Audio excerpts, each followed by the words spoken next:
Lur, selamat datang di Ngidul Ngalebu Film Jadul. Ya apa kabar lu, sehat-sehat kabeh sekeluarga setanah air dong ya. Balik mana ambil aku Icang berkabut berharap kamu untukku. Kali ini kita akan mengidul film bergenre drama sci-fi yang berjudul Radio Flash tahun 2019. Bercerita tentang bencana elektromagnetik yang merusak jaringan listrik dan pastinya berujung pada kekacauan massal. Orang-orang pun mulai berubah menjadi tidak beradab, saling berebut pangan, sampai kriminalitas yang meningkat. Di lain sisi, seorang kakek yang sudah mempersiapkan semuanya jika terjadi bencana pun meminta anak dan cucunya pergi ke rumahnya yang berada di hutan. Seperti apakah perjalanan mereka yang tentunya tidak akan mudah? Langsung aja kita to the pantun dari dulurku ya. Minum kopior sama Pak RT. Can I get your papte? Can I get your papte? Tempe. What was that?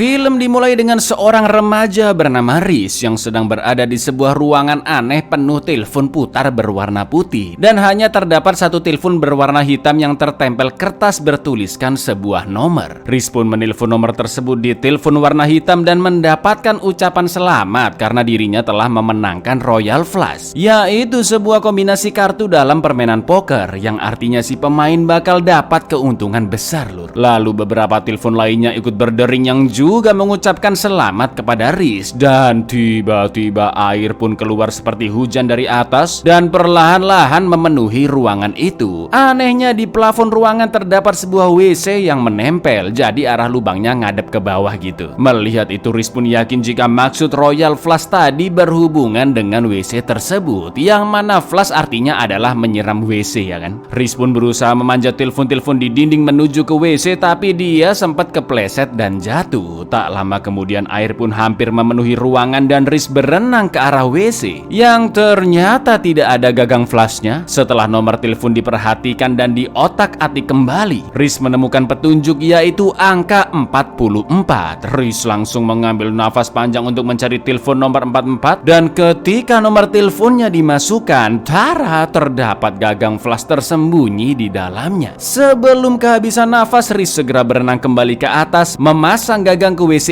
itu dan langsung menariknya. Lalu yang terjadi,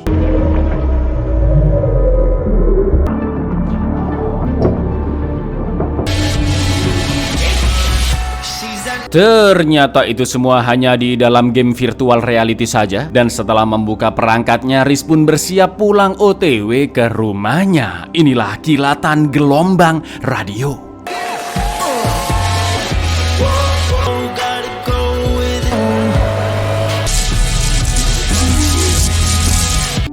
Di suatu kota di Amerika Serikat, Riz hanya tinggal berdua dengan ayahnya Chris karena ibunya sudah meninggal cukup lama. Sedangkan kakeknya Frank telah pindah ke hutan untuk mengurus penelitiannya tentang gelombang elektromagnetik. Sesampainya di rumah, Riz ngobrol-ngobrol dulu dengan teman-teman internetnya dan lanjut makan malam bersama Chris. Tapi tiba-tiba ketika sedang asik makan, terlihat gelombang yang meluas begitu cepat dan menghancurkan alat-alat elektronik. Kota yang begitu gemerlap di malam hari pun berubah menjadi sangat-sangat sunyi hanya dalam sekejap. What was that?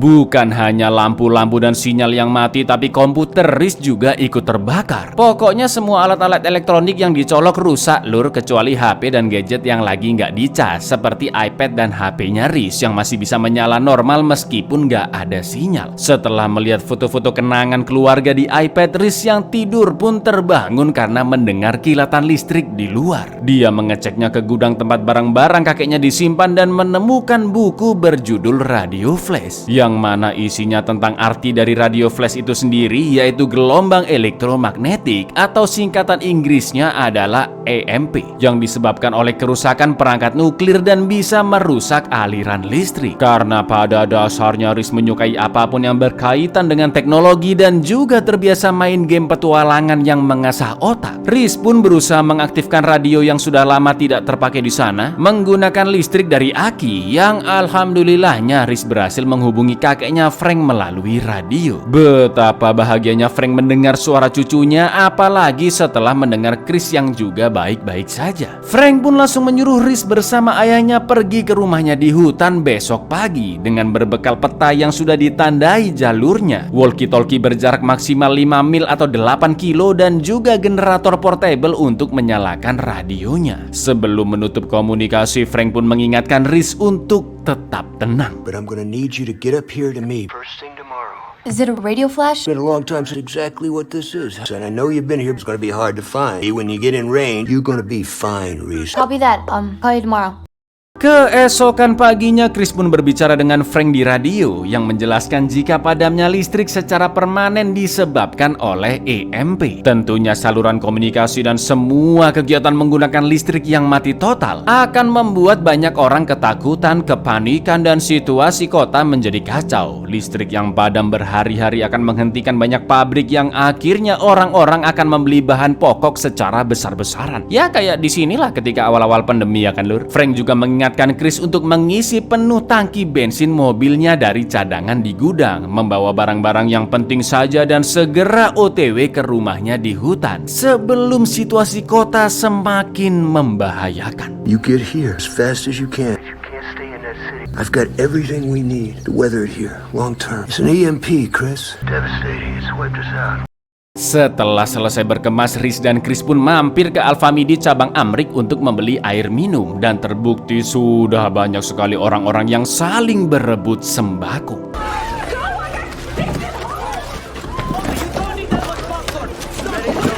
Karena situasi terlalu kacau, mereka berdua pun akhirnya pergi dari sana tanpa membawa apapun dan melanjutkan perjalanan. Namun mereka terkena macet di jembatan karena ada kecelakaan dan juga pembegalan mobil yang membuat kondisi di sekitar semakin mengerikan. Di sana Riz juga sempat melihat seorang mbah-mbah yang cukup mencurigakan.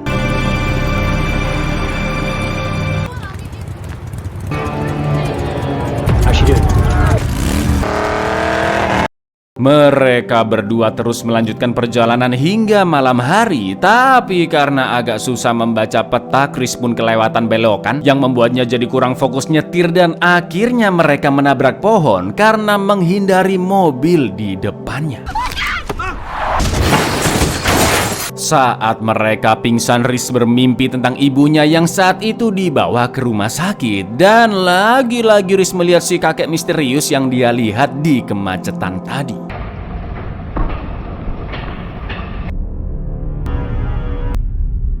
Riz pun akhirnya siuman dan untungnya mereka berdua masih selamat, meskipun ayahnya sempat mengeluh kesakitan di pinggang kirinya. Karena mobil sudah hancur, mau nggak mau, suka tidak suka, mereka harus jalan kaki dan memotong jalur melewati sungai agar bisa lebih dekat.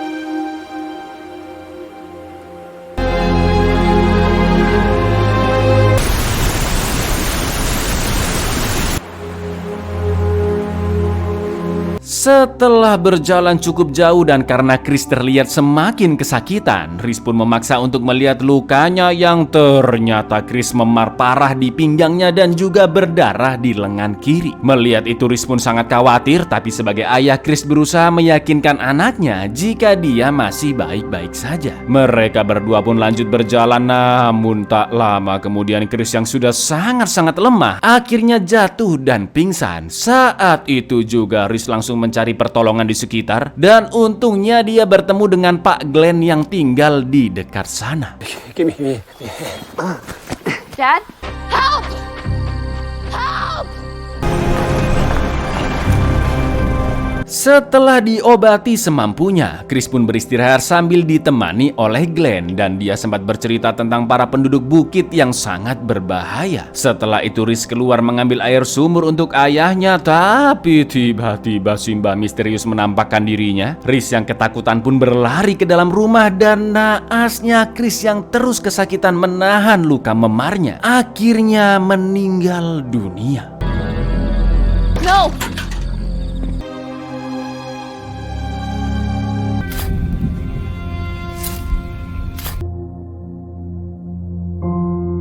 Rhys pun sangat-sangat terpukul atas peninggalan ayahnya. Setelah Chris dikubur, Rhys kembali melanjutkan perjalanan bertemu kakeknya. Dan alhamdulillahnya Glenn akan mengantarkan Rhys dengan mobil karavannya. Di lain sisi, Frank yang khawatir karena Chris dan Rhys nggak datang-datang, akhirnya mengikuti jalur di peta dan menemukan mobil Chris yang sudah ringsek. Frank pun yakin jika mereka berdua lanjut berjalan kaki lewat jembatan di sungai. Dia terus mengikuti peta sampai ke rumah Glenn dan betapa terpukulnya ketika Frank mengetahui anaknya telah meninggal karena melihat noda darah dan juga kuburan yang belum lama dibuat. Melihat foto Glenn di sana, Frank pun segera mencari keberadaan cucunya yang sedang OTW bersama Glenn.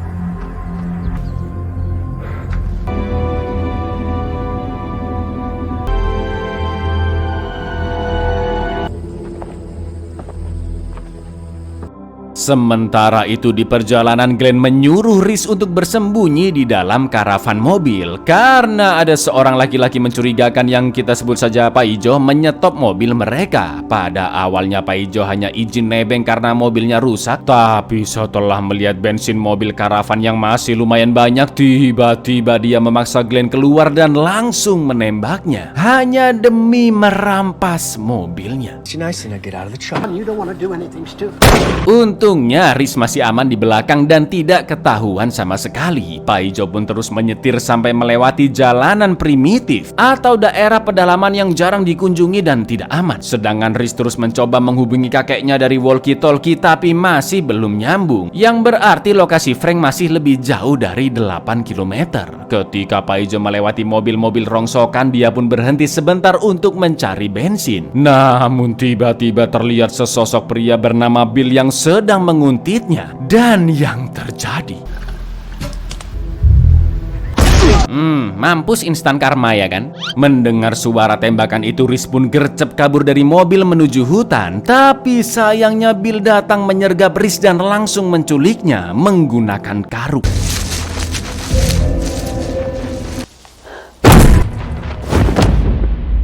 Sesampainya di rumah, karung Rhys pun dibuka oleh seorang nenek-nenek bernama Mau yang menyuruh anaknya Bill untuk menangkap Rhys karena telah masuk ke areanya tanpa izin. Di lain tempat, Frank yang masih mengikuti jalur di peta akhirnya menemukan mayat Glenn yang tergeletak di jalan. Of course dia semakin khawatir dengan Rhys karena sekarang cucunya pasti dalam bahaya.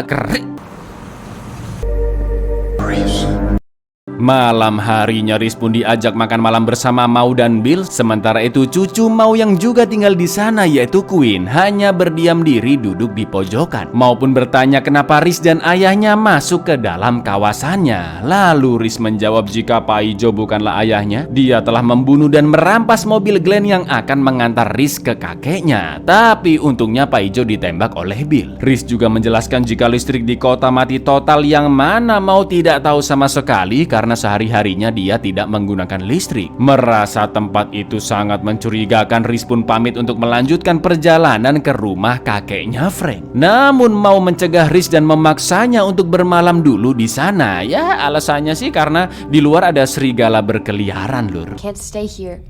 I have to get to my grandpa's house. My son saved your life.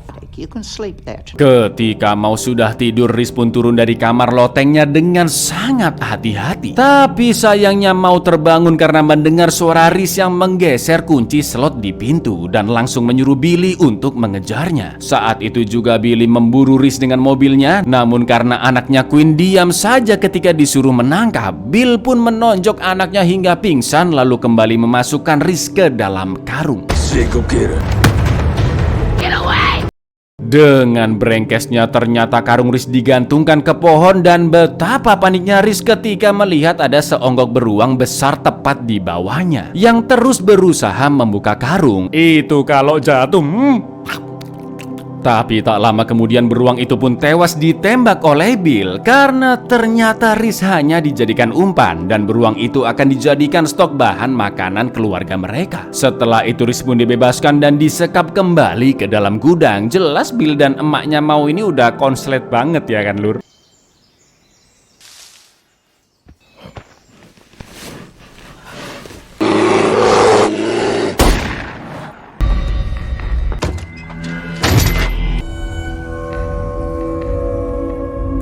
Keesokan harinya Bill mengeluarkan Riz dari gudang untuk menemui Mau yang memberikan pilihan tinggal bersama mereka di dalam rumah atau Riz harus tinggal di gudang selamanya. Karena mereka berdua begitu freak, gendeng dan bisa bertindak di luar dugaan, jelas Riz pun memilih untuk tetap tinggal di gudang. Now, ain't this relaxing? What's it gonna be? Back in the cellar. Malam harinya secara diam-diam Queen membantu Riz dengan memberikan sebuah apel dan juga tas miliknya. Lalu Riz pun kembali menghubungi kakeknya dengan walkie-talkie. Tapi masih belum ada jawaban yang artinya lokasi Frank masih jauh. Setelah Riz berhasil membuka ikatan tangan dengan menggesekkannya ke besi tajam, tak lama kemudian Queen datang dan Riz pun meminta bantuannya untuk kabur dari sana. Setelah dipikir-pikir Queen akhirnya setuju karena selama ini dia tertekan oleh sikap ayahnya maupun neneknya. Karena gudang digembok dan kunci dipegang oleh Bill, Riz yang melihat kayu-kayu di atap sudah sangat lapuk dan mudah dirobek, meminta Queen mencari tali untuk mengeluarkannya dari atas. Queen pun berhasil membawanya keluar dari gedung dan mereka pun segera kabur dari sana. Sesampainya di sungai, Riz pun sempat menghubungi kakeknya dan memberitahu lokasi mereka sekarang. Yang sayangnya tak lama kemudian baterai walkie-talkie-nya habis. Untuk sementara waktu mereka bersembunyi dan Riz yang membuka petanya sangat yakin jika rumah kakek Frank sudah tidak jauh dari sana. Riz juga mengajak Queen untuk ikut dengannya yang pastinya Frank pasti menerima Queen untuk tinggal bersama karena dia telah menyelamatkan nyawa Riz. Di lain sisi setelah melihat gudang yang kosong, Bill pun langsung OTW mencari Riz dan Queen yang akhirnya mereka berdua pun ditemukan dan langsung diburu.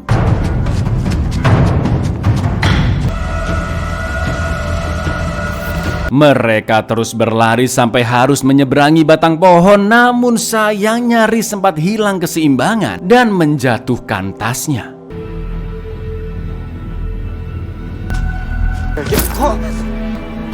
Riz dan Queen pun berhasil menyeberang, tapi tiba-tiba Bill menembak ke arah mereka dan untung aja meleset. Setelah itu mereka berdua kabur melewati sungai dangkal yang cukup gelap dan karena situasi berkabut Bill kesusahan untuk mencari Riz juga Queen. Tapi dia masih bisa mendengar suara langkah mereka.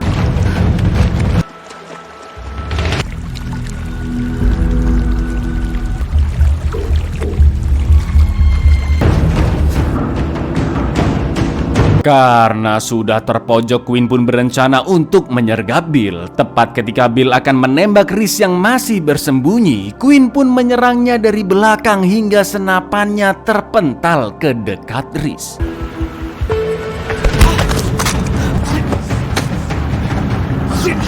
Duel 1 lawan 1 ayah dan anak pun terjadi dan jelas fisik Bill lebih kuat daripada Queen. Sementara itu Riz kembali melihat sosok kakek-kakek yang selalu muncul di setiap keadaan darurat atau saat Riz sedang bersedih. Seperti ketika macet di jembatan, flashback ibunya saat meninggal di rumah sakit, ataupun ketika ayahnya Chris tewas di rumah Glenn. Riz pun sadar mbah-mbah itu muncul untuk mengingatkannya agar tetap tegar dan berani. Setelah itu Riz langsung mengambil senapan di dekatnya, mengeker tepat ke arah Bill yang akan menusuk Queen dengan pisau. Sampai akhirnya I'm not afraid anymore.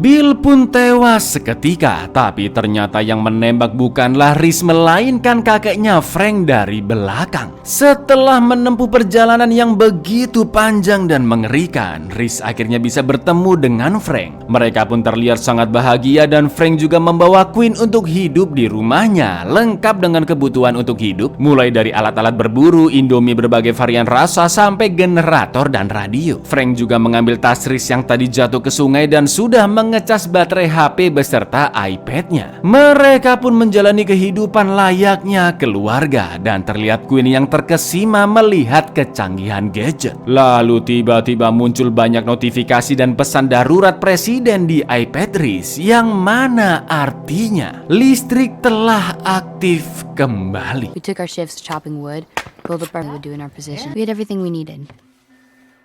We survived.